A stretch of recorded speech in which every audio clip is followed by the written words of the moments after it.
Jeff ran 450 meters in 1.8 minutes. Jerry ran 1,500 meters in 5 minutes. Who ran the fastest?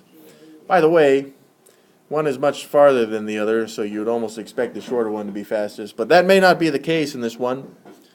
Let us check by making two proportions. All right, so here is Jeff and Radhika. The number of meters ran will depend on the minutes. Not that it matters for this one, but that means that I'm going to put the meters in the numerator and the minutes in the denominator.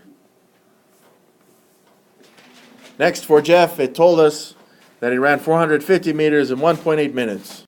And for me specifically on this one, if I can figure out how many meters they ran in 1 minute, then I can compare them directly, and whoever has the most meters for every 1 minute was running the fastest.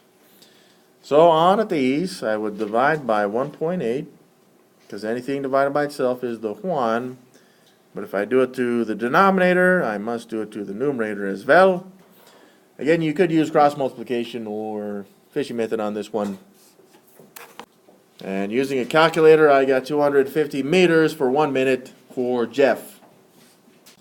Next up is Jerry. We will figure out Jerry's for 1 minute.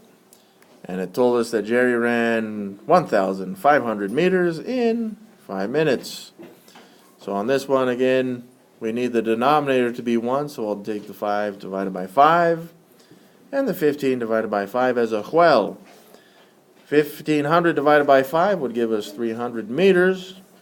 And we can see that Jerry's value is bigger or is more. He's running more meters every 1 minute than Jeffrey. So Jerry is the fastest. Yeah, in this case it's saying that he's running farther or more meters in the same amount of time. So the only way he can do that is if he's running faster.